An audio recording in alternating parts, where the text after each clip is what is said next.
Israeli বিরোধী দল Democrats নেতা ইয়ার গোলান গাজায় চলমান যুদ্ধ ও বর্তমান সরকার নিয়ে কঠোর সমালোচনা করছেন। তিনি বলছেন, ইসরায়েল এখন শখের বশে গাজায় শিশু হত্যা করছে। ইসরায়েলি পাবলিক ব্রডকাস্টার KAN-কে দেয়া সাক্ষাৎকারে এমন বিস্ফোরক মন্তব্য করেন তিনি।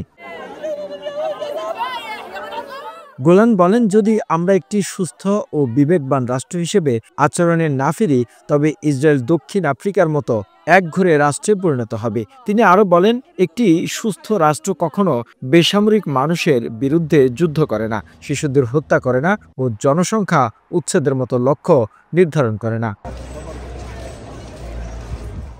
সরকারের নীতিকে প্রতিহিংসা পরায়ণ ও নৈতিকতা বর্জিত উল্লেখ করে গোলান বলেন, এই সরকার সংকটময় সময়ে দেশ পরিচালনায় কোনো যোগ্যতা রাখে না। তাদের কাজ আমাদের অস্তিত্বকেই হুমকির মুখে ফেলছে।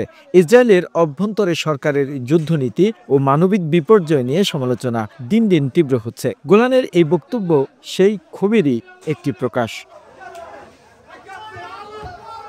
এদিকে তার এই বক্তব্য ইসরায়েলি প্রধানমন্ত্রী বেঞ্জামিন নেতানিয়াহু ও তার সরকার সদস্যদের মধ্যে তীব্র প্রতিক্রিয়ার সৃষ্টি করেছে। গোলানের বক্তব্যকে অপবাদ ও বন্য উস্কানি হিসেবে বর্ণনা করেছেন নেতানিয়াহু।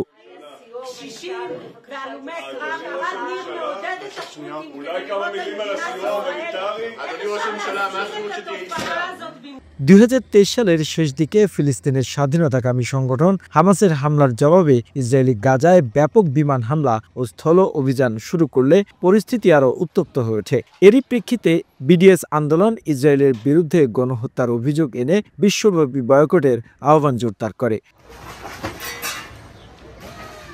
গাজায় স্বাস্থ্য মন্ত্রণালয়ের তথ্য মতে, যুদ্ধ শুরুর পর এখনো পর্যন্ত গাজায় 50,339 জন নিহত ও 1,21,034 জন আহত হয়েছেন। নিখোঁজ রয়েছেন আরও 10,000-এরও বেশি মানুষ।